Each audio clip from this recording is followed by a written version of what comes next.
ஒரு காலத்தில் smart phone எல்லாம் இருக்கல, காலர் லைன் ஐடென்டிஃபிகேஷன் எல்லாம் இருக்கல.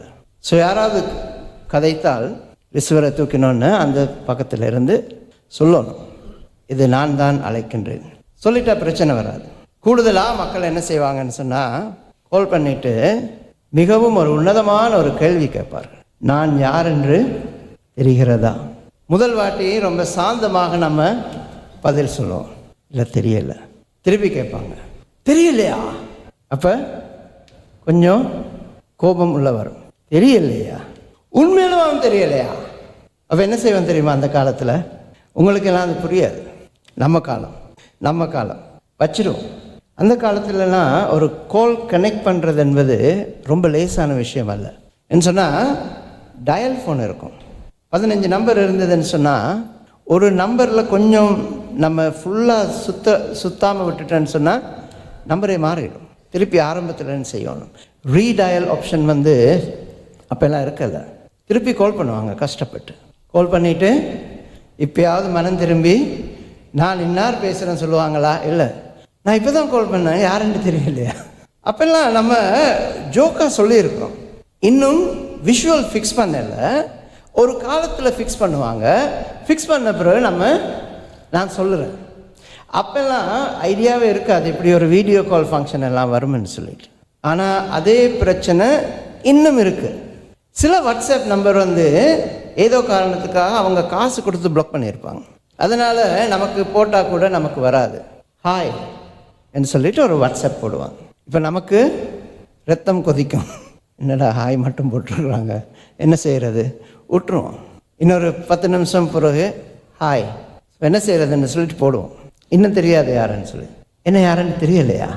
திருப்பி 1970க்கு போன ஒரு உணர்வு வரும். குரல் நமக்கு தெரியாத பொழுது மிகவும் கஷ்டமாக இருக்கும். ஆனால் இன்றைய வாசகத்தில் இயேசு சொல்கின்றார், எனது ஆடுகள் எனது குரலை தெரிந்து வைத்திருக்கும். எனது ஆடுகள் எனது குரலை தெரிந்து வைத்திருக்கும். நான் ஆயன் என்பதை அந்த ஆடுகள் தெரிந்து வைத்திருக்கும், எனது குரலை கேட்பதன் மூலமாக. இப்போ ஒரு கேள்வி, இந்த காலத்தில் இந்த மாடர்ன் ஈரால நிறைய கத்தோலிக்கர்கள் கேட்கும் ஒரு கேள்வி என்னன்னு சொன்னால், அது அந்த காலத்திலலாம் ஆபிரகாம், ஈசாக், யாக்கோபு, மோயிசன், இறைவாக்கினர்கள், இசையாஸ், இவர்களோடெல்லாம் மரியாள் கூட இவர்களோடெல்லாம் கடவுள் பேசினார். அவர்களுக்கு அவரது குரல் கேட்டது. ஏன் இந்த மாடர்ன் ஈரால, ஏன் நவீன காலத்தில் இறைவன் நம்மோடு பேசுவது இல்லை? எத்தனை பேர் கடவுளோட குரல் கேட்டிருக்கிறீங்க? மிகவும் அருமையான கத்தோலிக்கர்கள். முதல் வாசகம் முடிஞ்ச பிறகு, அம்மா எப்படி முடிச்சிங்க? சரி, 2வது வாசகத்துக்கு போயிடுவோம். எப்படி முடிச்சிங்க? இது ஆண்டவரின் அருள்வாக்கு. முதல் வாசகத்துக்கு சொல்கிறோம், 2வது வாசகத்துக்கு சொல்கிறோம். இப்போ புதிய டிரான்ஸ்லேஷனில் தமிழில் ஒரு பிரச்சனை இருக்குது. ஆங்கிலத்தில் முதல் வாசகத்துக்கு 2வது வாசகத்திற்கு this is the word of the Lord சொல்லுவோம் இல்லையா? Word of God. திஸ் எல்லாம் சொல்ல மாட்டாங்க ஃபாதர், சரி டெக்னிக்கல், வேர்ட் ஆஃப் காட் சொல்கிறாங்க. அப்போ இது ஆண்டவரின் அருள்வாக்கு. ஆங்கிலத்தில் நற்செய்தியெல்லாம் முடிஞ்ச பிறகு the gospel of the lord, நற்செய்தி. காஸ்பல்னு சொன்னால் நற்செய்தி, குட் நியூஸ். தமிழில் என்ன போட்டிருக்கு புதிய டிரான்ஸ்லேஷன்? இது ஆண்டவரின் அருள்வாக்கு. புதிய டிரான்ஸ்லேஷன் நீங்கள் அருள்வாக்குக்கு போய் பார்த்தீங்கன்னு சொன்னால், இது புதிய புஸ்தகம். எத்தனை பேர் கண்டுபிடிச்சிங்களோ தெரியாது, புதுசாக நான் வாங்கிட்டு வந்தது. இந்த புஸ்தகத்தில் இது ஆண்டவரின் அருள்வாக்கு தான் போட்டிருக்கு, கிறிஸ்துவின் நற்செய்தி போடல, குட் நியூஸ், காஸ்பல். ஒவ்வொரு வாசகங்களுக்கு பிறகும் நம்ம சொல்கிறோம், இது ஆண்டவரின் அருள்வாக்கு, இது ஆண்டவரின் அருள்வாக்கு, இது கிறிஸ்துவின் நற்செய்தி. ஆனால் கடவுளோட குரல் கேட்டிருக்கிறீங்களா என்று சொன்னால் யாருமே கை உயர்த்தலை. ஆசைக்கு ஒரு ஆள் கை உயர்த்திருந்தா கூட இவ்வளவு தூரம் நாம் பேசியிருக்க வேண்டிய அவசியமும் இருக்காது. உண்மையில் நம்ம கிறிஸ்தவர்களாக இப்போ சொல்கிற விஷயம் என்னன்னு சொன்னால், கடவுளின் வார்த்தை நமக்கு கேட்பதில்லை. அப்படி இருக்கும் பொழுது நம்ம எப்படி அவரது எண்ணத்தை தெரிந்து கொள்வது? அவரது அழைப்பை நாங்கள் எப்படி தெரிந்து கொள்வது? இறை வார்த்தை நமக்கு கேட்டால்தான் நாம் இறைவனது ஆடுகள் இல்லையா? கிறிஸ்து ரொம்ப தெளிவாக சொல்கிறார். எனது ஆடுகள் எனது குரலுக்கு செவிமடுக்கும். அது எனது குரல் என்பதை அந்த ஆடுகள் தெரிந்து கொள்ளும். அந்த குரல் கேட்காத பட்சத்தில் இறைவன் என்ன செய்ய வேண்டும்?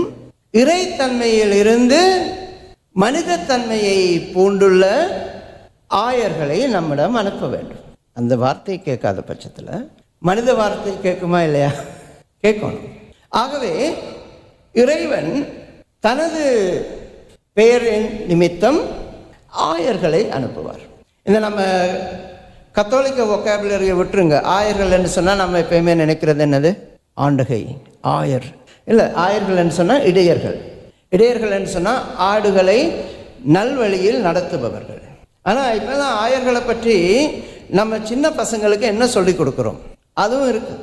ரொம்ப நாள் இல்லை, ஒரு 2 வாரத்துக்கு முதல் ஒரு இளம் தம்பதிகள் எனக்கு மனமாற நன்றி சொல்லலாம். நான் கேட்டேன், எதுக்கு இப்போ நன்றி சொல்கிறீங்க? எத்தனையோ விஷயங்கள் இருக்கலாம், எதுக்கு நன்றி சொல்கிறீங்க? இல்லை ஃபாதர், உங்கள் பேரை வச்சு தான் நம்ம சின்ன பையனுக்கு சோறு ஊட்டுறோம். முந்தையெல்லாம் சாப்பிட மாட்டான், இப்போ எல்லாம் ஃபாதர் ஜூலியன் சொன்னோன்னே உடனே சாப்பிட்றோம். நமக்கு எப்படி இருக்கும்? சாதாரணமாக ஃபாதர் நீங்கள் எப்படி இவ்வளவு இளமையாக, நமக்கு தெரியும் பொய்யன்னு சொல்லிட்டு, எப்படி இளமையாக தோற்றமளிக்கிறீங்கன்னு சொன்னால் கொஞ்சம் ஒரு புலங்காத விதம் இருக்கும். தெரியும் அப்பட்டமா அதெல்லாம் பொய்யன்னு சொல்லிட்டு. ஆனால் இப்படி ஏதாவது விஷயம் கேட்கும் பொழுது ரொம்ப சந்தோஷமாக இருக்கும். அதோடு விட்டுட்டு போயிட்டா அந்த சந்தோஷம் அப்படியே இருந்திருக்கும். நமக்கு தான் வாய் சும்மா இருக்காது. அது எப்படி? இல்லைப்பாத சாப்பிடாத நேரத்தில் எல்லாம் சொல்லி பார்ப்போம், முடியாத பட்சத்தில் கடைசியில் சொல்லுவோம், இப்போ நீ சாப்பிடல, ஃபாதர் ஜூலியன் கூட்டிகிட்டு போயிடுவார். உடனே சாப்பிட்ருவான் ஃபாதர். நீங்கள் வீட்டில் ட்ரை பண்ணலாம், சின்ன பசங்க இருக்கிறவங்க ட்ரை பண்ணலாம். இப்படியெல்லாம் நமது ஆயர்களை பற்றி நம்ம குழந்தைகளுக்கு சொல்லிக் கொடுத்தால் அந்த குழந்தைகளுக்கு ஆயரை பற்றிய எப்படி ஒரு அபிப்பிராயம் இருக்கும்? ஆயர்கள் என்பது கிறிஸ்துவில் அன்புமிக்க சகோதர சகோதரர்களே, இறைவனது வார்த்தையை மற்றவர்களுக்கு எடுத்துரைக்க அழைக்கப்பட்டவர்கள். நமக்கு ஒரு கடமை இருக்கு. அந்த கடமையை நாங்கள் செவ்வனே செய்ய வேண்டும். ஆனால் நீங்கள் யோசிச்சு பார்த்தீங்கன்னு சொன்னால், ஆரிஃபில் போய் நான் உங்களோட உட்கார்ந்துருந்து 60 நிமிடங்கள் 1 மணித்தியாலம் சும்மா அரட்டை அடிச்சுட்டு இருந்தால் கூட உங்களால் பொறுத்து கொள்ளலாம் இல்லையா? மாமா பொறுத்து கொள்ளலாம். இங்கே நின்று ஒரு 1/2 மணித்தியாலம் பேசினா பொறுத்து கொள்ள முடியாது இல்லையா? இந்த 1/2 மணித்தியாலத்தில் 4 மடங்காக ஆரிஃபில் செலவு பண்ணாலும் எந்த விதமான பிரச்சனையும் இருக்காது. அதுதான் யதார்த்தம். நம்மளுக்கு தெரியும் இறை வார்த்தை எங்கிருந்து வருகிறது, அந்த இறை வார்த்தையை நாங்கள் எப்படி கேட்கின்றோம். இந்த காலத்தில் எனது இளைஞர்களை பார்க்கும் பொழுது எனக்கு ரொம்ப சந்தோஷமாக இருக்கு, பெருமையாக இருக்கு. சில பெரியவர்கள் கூட கேட்குறாங்க, அப்பட்டமாக கேட்குறாங்க, நீங்கள் இளைஞர்களுக்கு மட்டும் எவ்வளோ சப்போர்ட் பண்ணுறீங்க? நல்லா இருந்தால் நல்லா இருக்குன்னு தானே சொல்லணும் இல்லையா? நீங்கள் கூட சில நேரம் பாருங்கள், ஒரு காலத்தில் நாம் இறைவனினது உடலை, இயேசுவின் சரீரத்தை நாக்கில் தான் வாங்குவோம் இல்லையா? கை குவிச்சு நாக்கில் வாங்குவோம். அதெல்லாம் பழைய காலம் பார்த்து. இப்பெல்லாம் நம்ம கையில் வாங்குறோம். இதை பற்றி நான் அவங்களோட பேசியிருக்கிறேன்னா ஒன்று ஆமாம் இல்லாட்டி இல்லை, அவ்வளோதான். பெருசாலாம் பேசினதில்லை. இருந்துட்டு இருக்கோம் அங்கே இங்கே தொட்டும் தொடாமலும் பட்டும் படாமலும் பேசியிருக்கோம். ஆனால் யாரையும் நீங்கள் நாக்கில் தான் வாங்கணும்னு சொல்லியிருக்கேனா? இல்லை. ஆனால் இப்போ ஒரு கொஞ்ச காலமாக ஒரு 3-4 மாதங்களாக நான் கவனித்து வந்தது ஒரு விஷயம் என்னன்னு சொன்னால், சில இளைஞர்களுக்கும் கொஞ்சம் குறைவான வயதுள்ள பசங்க கூட இயேசுவை நாக்கில் பெற்றுக்கொள்கிறார்கள். அந்த ஒரு புனிதத்தன்மையை எப்படியோ அவர்கள் உணர்ந்து இருக்கின்றார்கள்.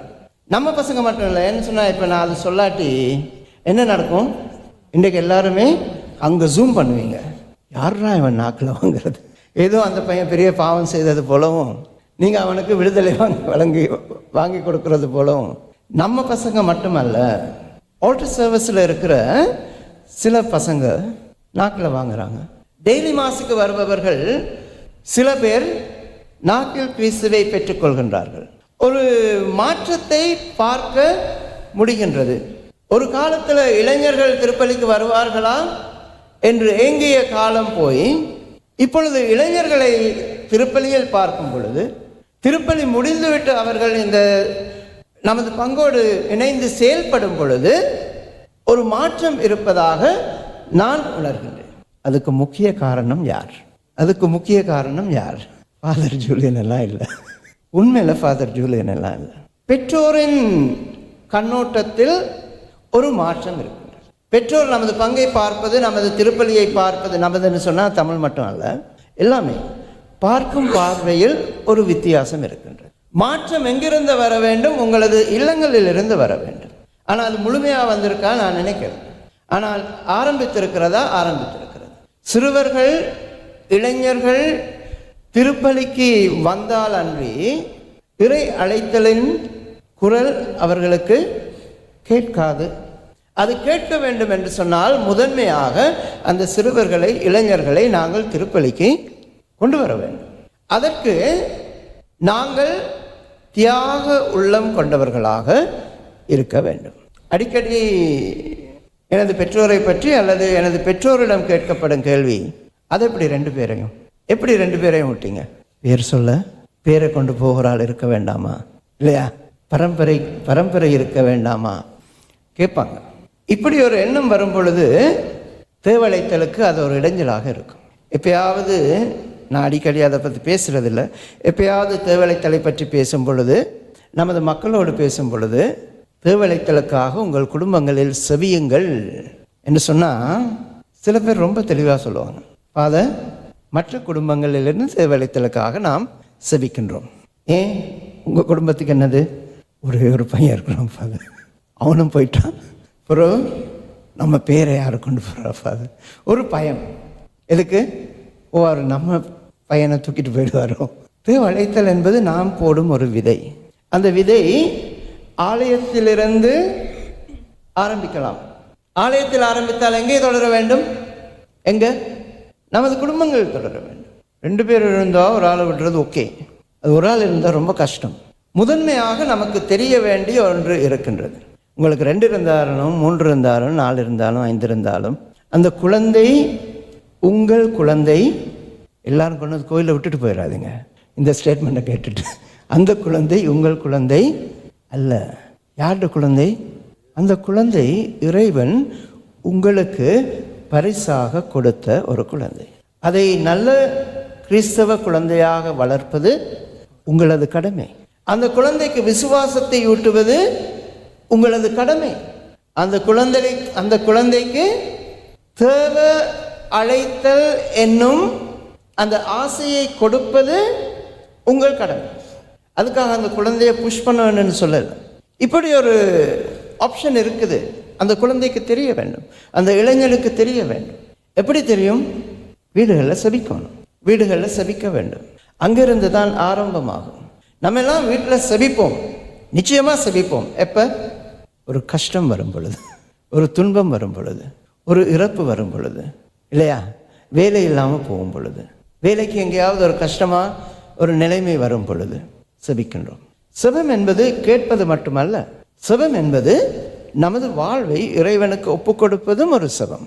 அவரது குரலை நாங்கள் கேட்க வேண்டும் என்று சொன்னால் அதற்கேற்ற சந்தர்ப்பம், சூழ்நிலையை நாங்கள் வீடுகளில் ஏற்படுத்த வேண்டும். ஏற்படுத்தினால் அவரது குரல் நமக்கு நன்றாக கேட்கும், எங்கும் கேட்கும், எதிலும் கேட்கும். அப்படி கேட்கும் பொழுது இறை அழைத்தலுக்கான ஒரு ஆசை, ஒரு ஆர்வம் நமது குழந்தைகளுக்கு ஏற்படும். கிறிஸ்துவில் அன்புமிக்க சகோதர சகோதரிகளே, நீங்கள் புதுசாக இருக்கலாம். இந்த ஆலயம் ஆரம்பித்து 50 வருடங்கள் தாண்டியாச்சுல்ல. ஆனால் இந்த ஆலயத்திலிருந்து இதுவரை 1, 2, 3 அழைத்தல்களை தாண்டி ஒன்றும் வரலை. 2-3 பேர் வந்தாங்க. ஆனால் இதுவரைக்கும் ஒரே ஒரு ஆள் மட்டும்தான் தங்கி இருக்கின்றார். ஒரு காரணம், தேவழைத்தலுக்கான செபம் 4வது வாரத்தில் மட்டும் செபிக்கப்படுகின்றது. நாம் தேவழைத்தலுக்காக செபிக்காத பட்சத்தில் இறைவனது குரல் நமக்கு கேட்பது அரிதாக இருக்கும். மற்றது ஃபாதர்மாரை பற்றி பேசும் பொழுது கொஞ்சம் நல்ல விடயங்களை பேசுங்கள். அதை இப்படி செய்தார், அப்படி செய்தார்னு சொல்லிட்டு அவரது குறைகளை, குற்றங்களை எல்லாம் பசங்களுக்கு திணிக்காதீங்க. இமெயில் பண்ணுங்கள், ஃபேஸ்புக்கில் போடுங்க, இன்ஸ்டாகிராமில் போடுங்க, எல்லாம் ஓகே. பசங்களோடு பேசும் பொழுது, குழந்தைகளோடு, இளைஞர்களோடு பேசும் பொழுது நல்ல விடயங்களை மட்டும் அவர்களுக்கு எடுத்து சொல்லுங்கள். நிறைய பேர் கேட்பாங்க, அதை நீங்கள் போன பிறகு தமிழ் பூசைக்கு என்ன நடக்கும்?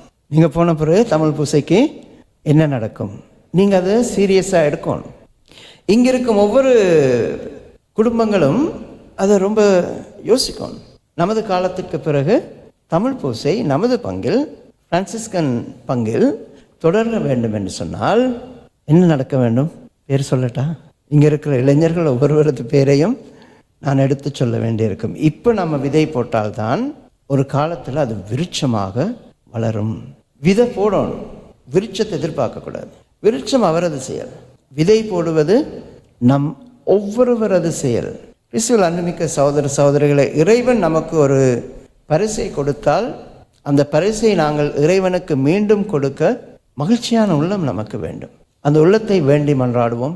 தேவ அழைத்தலுக்கான விதையை உங்கள் குடும்பங்களில் போடுங்கள். எப்போ ஆரம்பிக்கலாம்? இந்த வருஷம் எண்டில் ஆரம்பிக்கலாம். ஃபாதர், எப்போ ஆரம்பிக்கலாம்?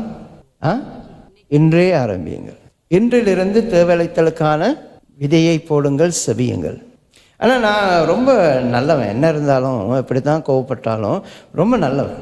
உங்களுக்கு உங்கள் குடும்பத்தை பற்றி கொஞ்சம் சங்கடமாக இருந்தால், ஒரே பையன் தான் இருக்கிறான், 2 பையங்கள் தான் இருக்கிறாங்கன்னு சங்கடமாக இருந்தால் உங்கள் குடும்பத்தில் பேசாதீங்க. உங்கள் குடும்பத்தில் பக்கத்து வீட்டுக்காக செவியுங்கள். எப்படி? உங்கள் குடும்பத்தில் பக்கத்து வீட்டுக்காக செவியுங்கள். சுற்றி இருக்கிறவர்களுக்காக செவியுங்கள். பக்கத்து வீட்டுக்காரங்க என்ன செய்வாங்க? உங்கள் குடும்பத்துக்காக செய்வாங்க. ஆனால் நம்ம அந்த விதையை மற்றவர்களுக்கு காப்பாடுவோம். இறைவன் எங்கு அது வளர வேண்டுமோ அதை அவர் கணக்கால் நிச்சயமாக வளர்ப்பார். கிறிஸ்துவில் அன்புமிக்க சகோதர சகோதரிகளே, இறை வார்த்தை நமக்கு கேட்க நமக்கு ஆயர்கள் தேவை. அந்த ஆயர்கள் வெளியிலிருந்து வருவதில்லை, உங்கள் குடும்பங்களிலிருந்து வர வேண்டும். அந்த வரத்தை இறைவனிடம் வேண்டி மன்றாடுவோம். தந்தை, மகன், தூய ஆவியாரின் பெயராலே.